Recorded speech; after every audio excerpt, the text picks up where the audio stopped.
Hello students, कैसे हैं आप लोग। आई होप आप लोग सेफ़ होंगे और सुरक्षित भी होंगे। एग्ज़ाम्स की तैयारी चल रही होगी, लेकिन तैयारी का लेवल अब आपको और ज़्यादा बढ़ाना होगा। क्यों बढ़ाना होगा? क्योंकि परीक्षा निकट आ रहा है, समय कम है और ऐसे में आपकी तैयारी और ज़्यादा मेहनत के साथ होनी चाहिए। हम लोग अभी अपने सेट के माध्यम से बिहार विशेष में 9 सेट पे पहुँचे हैं। ये हमारा जो 9वां सेट है, ये 151 से 200 क्वेश्चन तक है। मैं बार बार आपसे कहती हूँ कि जब मैं आपको एमसीक्यू दे रही हूँ तो हमारे साथ आप भी सॉल्व करें, क्योंकि जब आप सॉल्व करेंगे तो आपको और मुझे दोनों को ये पता चलेगा कि आपकी तैयारी किस पायदान पर है, अर्थात आपको कितनी ज़्यादा मेहनत की और अभी ज़रूरत है। तो आइए स्टूडेंट्स, शुरू करते हैं सेट 9। लेकिन फिर वही कहूँगी, सेट सॉल्व करने के बाद कमेंट में ज़रूर बताएं आपका टोटल अंक कितना आया। टोटल अंक पूछती इसलिए हूँ क्योंकि इससे पता चलता है कि आपके लेवल में अभी, आपकी मेहनत में अभी कितनी और कोशिशें लगानी बाकी हैं। तो आइए स्टूडेंट्स, शुरू करते हैं। हमारा आज का पहला प्रश्न है, मिथिला शैली में केले की आकृति किसका प्रतीक है। केले की आकृति, ये मिथिला पेंटिंग जो होती है, मिथिला शैली, इसमें किसका प्रतीक है। ए अमरलता, बी सोमलता, सी मांसलता, डी इनमें से कोई नहीं। आपको बताना है कि केला किसका प्रतीक है। तो इसका सही आंसर हो जाएगा सी मांसलता। केला किसका प्रतीक है? मांसलता का। क्वेश्चन नंबर 2 पे आइए। भिखारी ठाकुर का जन्म कब और कहाँ हुआ था। भिखारी ठाकुर जो हैं, इनका जन्म कब और कहाँ हुआ था। Option A 1877 Kusumpur, option B 1886 Islampur, option C 1887 Kusumpur, option D 1887 Kutubpur. तो देखिए, 3 ऑप्शन में आपका जो है वो गलत है और एक ऑप्शन सही है। तो इसका सही ऑप्शन है 1887 कुतुबपुर। 1887 कुतुबपुर। आइए अगले प्रश्न को देखते हैं। राबड़ी देवी बिहार में कितनी बार मुख्यमंत्री बनी। राबड़ी देवी जो हैं, जो लालू प्रसाद की पत्नी हैं, आरजेडी के नेता हैं, ये कितनी बार बिहार की मुख्यमंत्री बनी। ये एकमात्र मुख्यमंत्री हैं जो महिला मुख्यमंत्री हुई हैं बिहार में। ऑप्शन ए 3 बार, बी 2 बार, सी 4 बार और डी 1 बार। तो इसका सही आंसर क्या हो जाएगा? ए 3 बार। राबड़ी देवी कितनी बार मुख्यमंत्री बनी? 3 बार। शिव मंदिर बैकुंठपुर का निर्माण किसके द्वारा कराया गया था। शिव मंदिर जो बैकुंठपुर में है, इसका निर्माण किसके द्वारा कराया गया था। ए राजा राम मोहन राय, बी राम मनोहर लोहिया, सी दरभंगा महाराज और डी राजमान सिंह। यहाँ आपके पास जो क्वेश्चन है उसमें ऑप्शन क्या क्या है। मिथिला राजा राम मोहन राय हैं, राम मनोहर लोहिया हैं, दरभंगा महाराज हैं और राजा मान सिंह हैं। कि शिव मंदिर जो बैकुंठपुर में है उसका निर्माण किसके द्वारा करवाया गया था। तो इसका सही आंसर हो जाएगा राजा मान सिंह। किसके द्वारा कराया गया था? राजा मान सिंह के द्वारा। क्वेश्चन है, मिथिला शैली में हाथी और घोड़े की आकृति किसका प्रतीक है। मिथिला शैली में जो घोड़े और हाथी की आकृति होती है, ये किसका प्रतीक होती है। ए सौभाग्य का, बी संपत्ति का, सी दुर्भाग्य का और डी ऐश्वर्य का। इसमें से आपको बताना है, तो इसका सही आंसर हो जाएगा डी ऐश्वर्य का। किसका प्रतीक होता है? ऐश्वर्य का प्रतीक होता है। आइए अगले प्रश्न को देखते हैं। अगला प्रश्न है, आज़ाद भारत में बिहार के प्रथम राज्यपाल कौन थे। यानी कि भारत जब आज़ाद हुआ तब बिहार के पहले राज्यपाल कौन थे। ए सोहनदास, बी जयराम दास दौलत राम, सी रामदास और डी जयराम सिंह।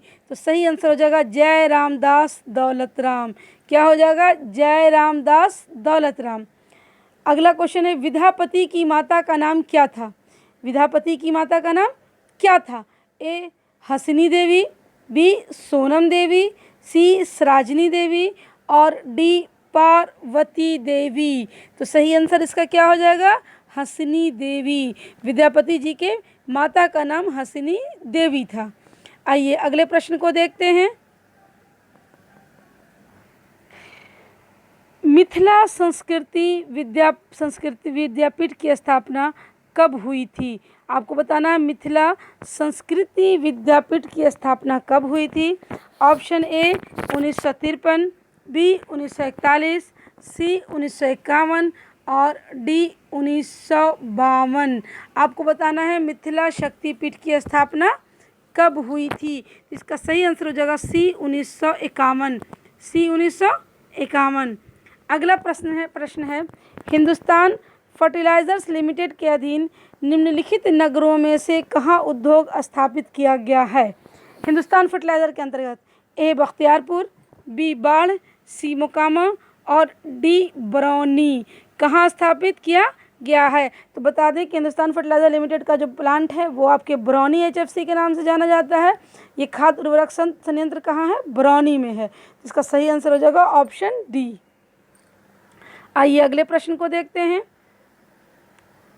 मिशन इंद्रधनुष की शुरुआत बिहार राज्य के कितने ज़िलों में की गई?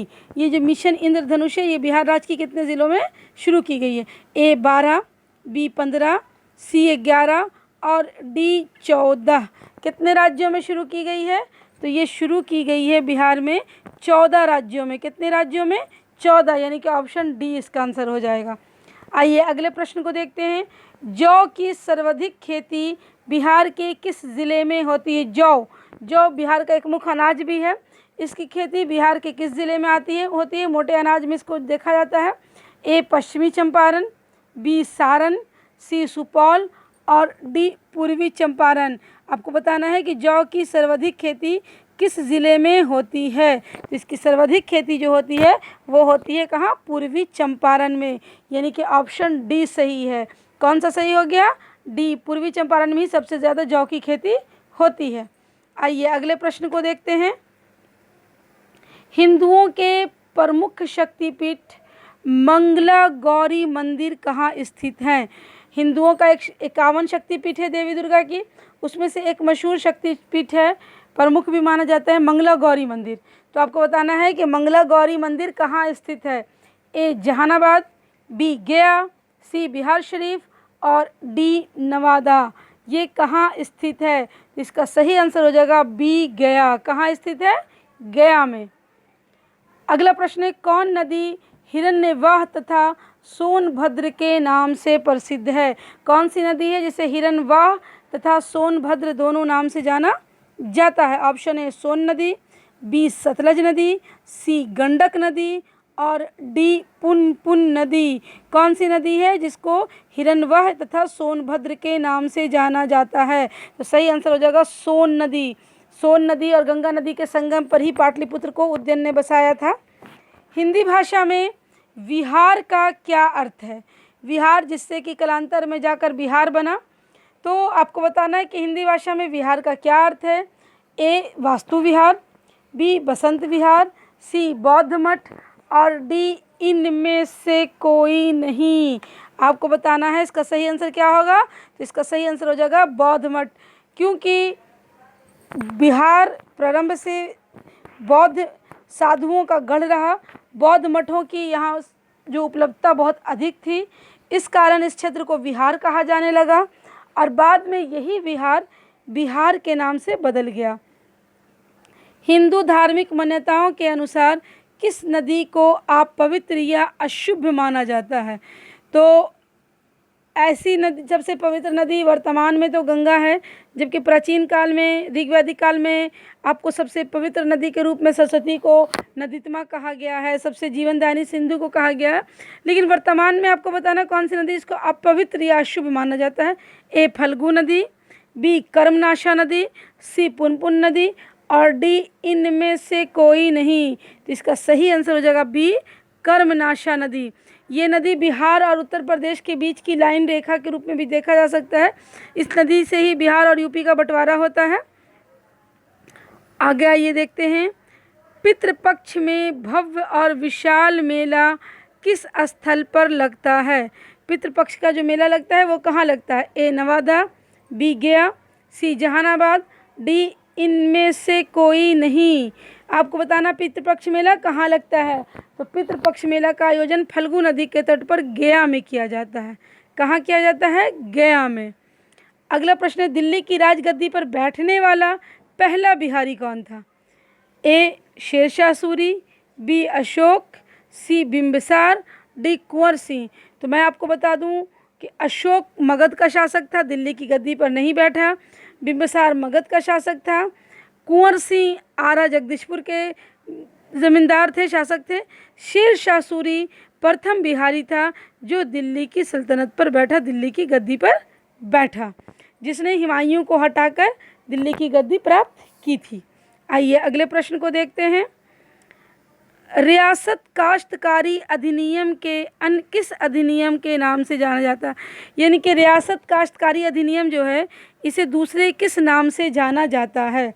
ए पट्टेदारी, बी रियायती, सी चौरा और डी बटाईदारी। किस नाम से जाना जाता है? तो जो रियासत काश्तकारी अधिनियम था इसको बटाईदारी अधिनियम के नाम से भी जाना जाता है। इसे किस अधिनियम के नाम से जाना जाता है? बटाईदारी।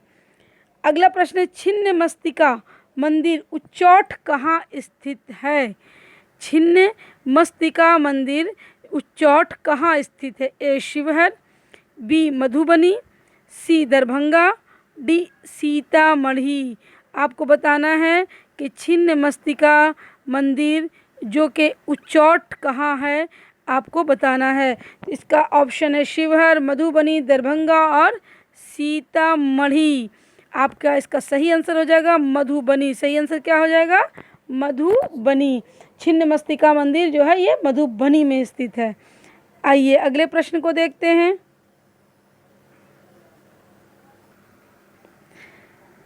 थंका चित्र शैली के 109 चित्र बिहार राज्य के किस संग्रहालय में सुरक्षित हैं?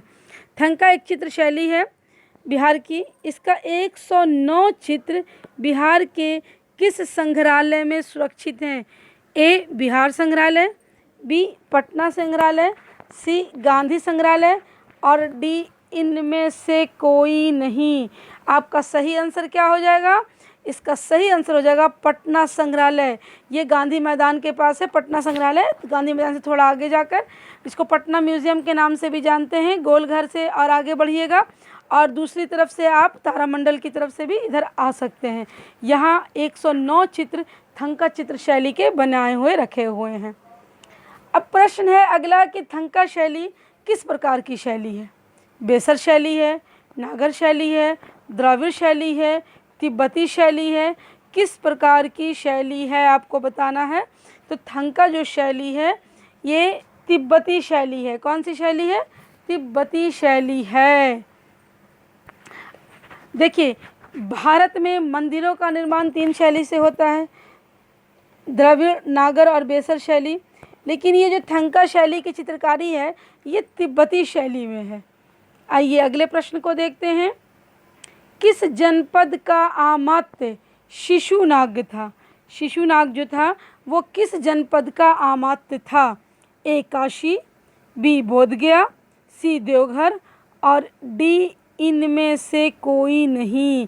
तो शिशुनाग काशी जनपद का आमात्य था। किसका आमात्य था? काशी का। शिशुनाग वंश का सर्वश्रेष्ठ शासक कौन था? इसी वंश से अगला प्रश्न है कि शिशुनाग वंश का सर्वश्रेष्ठ शासक कौन था? तो यहाँ नाम है शिशुपाल, ए, बी में शिशुनाग, सी अजातशत्रु और डी कालाशोक। तो मैं आपको पहले बता दूं कि शिशुनाग वंश के केवल 2 ही शासक हैं। यहाँ पर जो उपस्थित हैं शिशुनाग और कालाशोक। शिशुपाल और अजातशत्रु इस वंश के शासक नहीं हैं। शिशुनाग इस वंश का संस्थापक था, लेकिन इस वंश का सबसे सर्वश्रेष्ठ राजा कालाशोक था, जिसके शासनकाल में 383 ईसा पूर्व में द्वितीय बौद्ध संगति का आयोजन वैशाली में किया गया था। कहाँ किया गया था? वैशाली में 383 ईसा पूर्व में।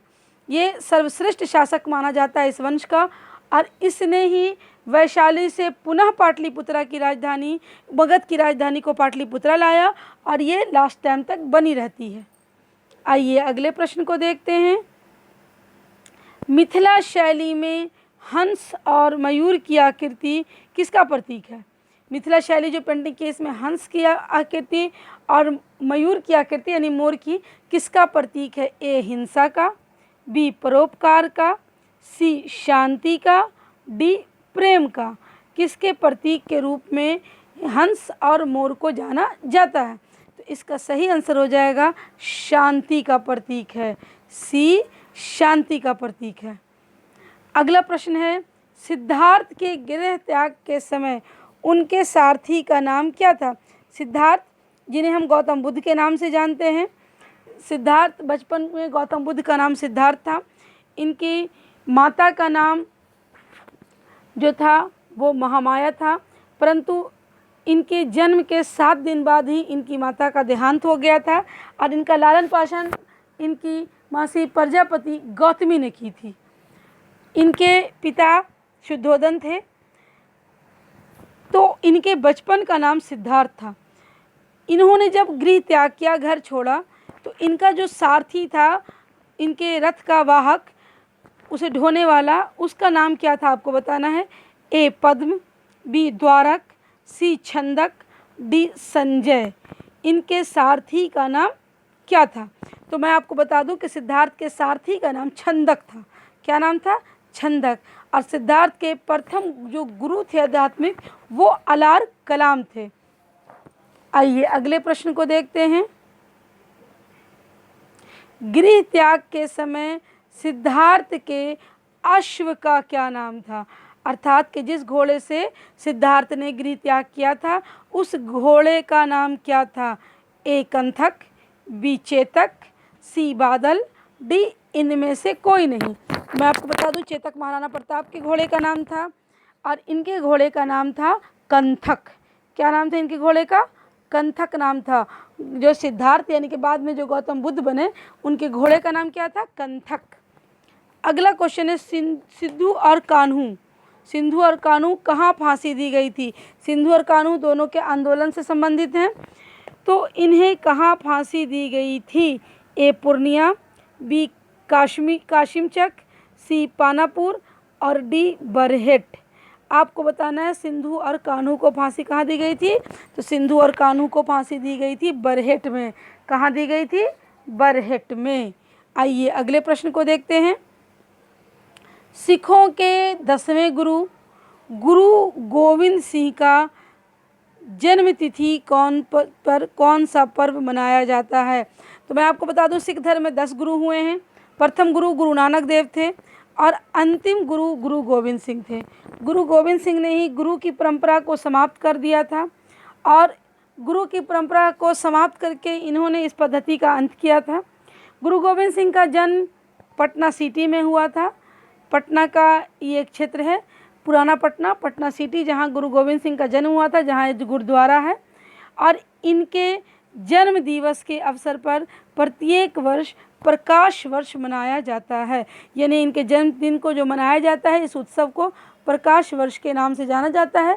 इस अवसर पर पटना के गुरुद्वारा में देश और विदेश से हज़ारों और लाखों की संख्या में सिख धर्म के श्रद्धालु अपने आस्था के अनुसार मत्था टेकने आते हैं।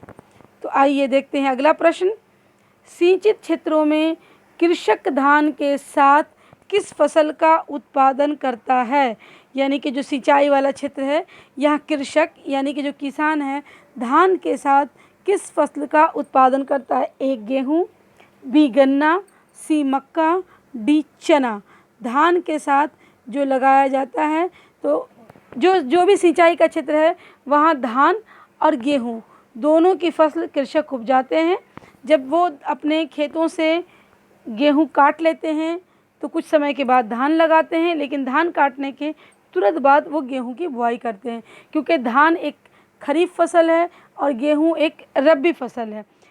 तो गेहूँ जब उनका लगने का समय आता है नवंबर में, उससे बस पहले वो धान की कटाई करते हैं। तो इसका आंसर हो जाएगा गेहूँ।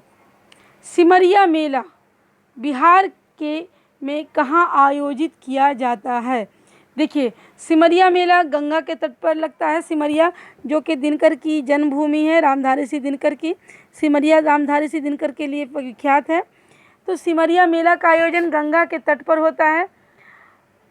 ये ऑप्शन के अनुसार अगर हम देखें तो सिमरिया बेगूसराय ज़िला में है। हाथीदह जो है ये सिमरिया गंगा के इस पार है और हाथीदह उस पार है, यानी गंगा के दोनों छोर पर है, तो हाथीदह नहीं होगा। बेगूसराय डिस्ट्रिक्ट है, लेकिन उसका अनुमंडल कौन है? बरौनी। तो इसका सही आंसर हो जाएगा बरौनी भी कर सकते हैं, लेकिन अगर ऑप्शन में ज़िला के अनुसार देगा तो वो बेगूसराय हो जाएगा। चलिए अगला देखते हैं। विद्यापति के पिता का नाम क्या था? वहाँ माता का नाम पहले मैंने पूछा, अब यहाँ अगला प्रश्न है पिता का नाम क्या था। आपके पास ऑप्शन 4 हैं। महेंद्र प्रताप सिंह, पंकज प्रताप सिंह, गजानंद ठाकुर और गणपति ठाकुर। विद्यापति के पिता कौन थे? गणपति ठाकुर। कौन थे विद्यापति के पिता? गणपति ठाकुर। आइए देखते हैं अगले प्रश्न को। अगला प्रश्न है, सितंबर 2009 से प्रारंभ हुआ अक्षर आंचल योजना का उद्देश्य क्या है? ये जो अक्षर आंचल योजना है इसका उद्देश्य क्या है? ए, महिला जागरूकता को बढ़ाना, बी, महिला साक्षरता को बढ़ाना, सी, महिला सुरक्षा को बढ़ाना और डी, महिला सशक्तिकरण। अक्षर आंचल योजना का उद्देश्य क्या है? तो इसका आंसर हो जाएगा महिला साक्षरता को बढ़ाना।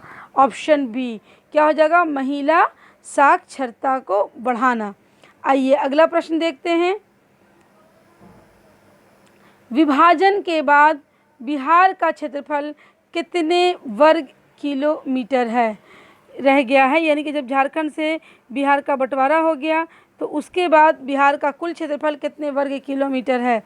ए, 96,160 वर्ग किलोमीटर, बी, 94,163 वर्ग किलोमीटर, सी, 95,263 वर्ग किलोमीटर और डी, 94,153 वर्ग किलोमीटर। क्या रह गया है बिहार का कुल क्षेत्रफल? आपको बताना है। तो इसका सही आंसर हो जाएगा 94,163 वर्ग किलोमीटर। अगला क्वेश्चन है, आज़ाद दस्ते का गठन बिहार में किनके द्वारा किया गया? आज़ाद दस्ता जो था इसका गठन बिहार में कौन किया? ए, चंद्रशेखर आज़ाद, बी, रामप्रसाद बिस्मिल, सी, जयप्रकाश नारायण और डी, सुखदेव। किसने किया आज़ाद दस्ते का गठन? तो बिहार में आज़ाद दस्ते का गठन क्रांति के समय, आज़ादी के समय जयप्रकाश नारायण ने किया था, यानी कि इसका सही आंसर हो जाएगा सी, ऑप्शन सी। आइए अगले प्रश्न को देखते हैं। विष्णुपद मंदिर कहाँ स्थित है? विष्णुपद मंदिर कहाँ स्थित है? ए, गया, बी, जहानाबाद, सी, पूर्णिया और डी, नवादा। आपको बताना है। तो मैं बता दूं कि ये विष्णुपद मंदिर जो है ये उस जगह है जहाँ पितृपक्ष मेला लगता है, जहाँ पिंडदान किया जाता है, अर्थात गया में है। कहाँ है विष्णुपद मंदिर? गया में। विद्यालय के लिए मध्याह्न भोजन योजना की शुरुआत कब की गई? यानी कि स्कूलों में मिड डे मील जो दिया जाता है इसकी शुरुआत कब की गई? आपको बताना है। 3 अगस्त 1995, 3 अगस्त 1999, 2 अगस्त 1994 और 3 अगस्त 1996। मिड डे मील मध्याह्न भोजन की योजना कब शुरू की गई? 3 अगस्त 1995 से ये योजना लागू की गई है। आइए अगले प्रश्न को देखते हैं। विश्व शांति स्तूप बिहार में कहाँ है? विश्व शांति स्तूप बिहार में कहाँ है? ए, नवादा, बी, बोधगया, सी, बिहार शरीफ और डी, राजगीर। विश्व शांति स्तूप कहाँ है? तो विश्व शांति स्तूप राजगीर में है, यानी इसका सही आंसर कौन हो जाएगा? डी। बिहार विधानसभा में पास होने के बाद धन विधेयक को कहाँ पेश किया जाता है? तो मैं आपको बता दूं कि जब धन विधेयक है तो उसको कहाँ पेश किया जाएगा? विधानसभा के बाद नगर परिषद में तो नहीं पेश किया जाएगा। ऑप्शन देख लीजिए, नगर परिषद है, विधान परिषद है, राज्यसभा है, इनमें से कोई नहीं। तो बिहार विधानसभा के बाद नगर परिषद में नहीं जाएगा, राज्यसभा केंद्र में होता है, राज्य में नहीं होता है, तो इसका सही आंसर हो जाएगा विधान परिषद। कौन हो जाएगा? विधान परिषद। अगला प्रश्न देखिए, विश्व का प्रथम लोकतांत्रिक गणराज्य कौन सा है? यानी कि वर्ल्ड का सबसे पहला लोकतांत्रिक गणराज्य कौन सा है? नंबर 1 वज्जी संघ, बी मालवगन, सी मगध और डी गण संघ। तो विश्व का पहला लोकतांत्रिक गणराज्य वज्जी संघ था, वैशाली, जिसमें 8 गणराज्य शामिल थे। 190 क्वेश्चन पे हम लोग आ गए। बिहार के बढ़ैया टाल विरोध का उद्देश्य क्या है? बिहार में जो मुंगेर है, मुंगेर में एक बढ़ैया टाल है। मुंगेर के बढ़ैया टाल के विरोध का उद्देश्य क्या था? मुंगेर जो बिहार का एक ज़िला है और मुंगेर एक प्रमंडल में भी आता है। ए पानी की मांग, बी जन अधिकार, सी बकाष्ठ भूमि की वापसी का मांग और डी इनमें से कोई नहीं। तो आपका सही आंसर क्या हो जाएगा? आपका सही आंसर हो जाएगा इसका सी बकाष्ठ भूमि की वापसी की मांग। यहाँ बढ़ैया टाल के विरोध का उद्देश्य क्या है? बकाष्ठ भूमि की वापसी की मांग। अगला प्रश्न देखिएगा, विधानसभा को भंग कौन कर सकता है? विधानसभा को भंग कौन कर सकता है? यहाँ पे आपके पास ऑप्शन है, आप ऑप्शन देख लीजिए। राष्ट्रपति, ए में राष्ट्रपति, बी मुख्यमंत्री, सी राज्यपाल और डी इनमें से कोई नहीं। विधानसभा को भंग कौन कर सकता है? तो आपके अनुसार इसका आंसर क्या हो रहा है? आप देख लीजिए, जब भी किसी विधानसभा को भंग करना होगा तो ये अधिकार राज्यपाल के पास होते हैं, जैसे लोकसभा को भंग करने का अधिकार राष्ट्रपति के पास होते हैं। तो सही आंसर हो जाएगा राज्यपाल। किसी विधानसभा को नष्ट कौन कर सकता है? भंग राज्यपाल कर सकता है। अगला क्वेश्चन है, विक्रमशिला महोत्सव बिहार में कहाँ आयोजित किया जाता है? ऑप्शन है इस्लामपुर, बी भागलपुर, सी हसनपुर और डी समस्तीपुर। इस्लामपुर, भागलपुर, हसनपुर और समस्तीपुर। विक्रमशिला महोत्सव बिहार में कहाँ आयोजित किया जाता है? तो इसका सही आंसर क्या हो जाएगा? इसका सही आंसर हो जाएगा भागलपुर। विक्रमशिला विश्वविद्यालय भी यहीं पर है और विक्रमशिला महोत्सव भी यहीं आयोजित किया जाता है।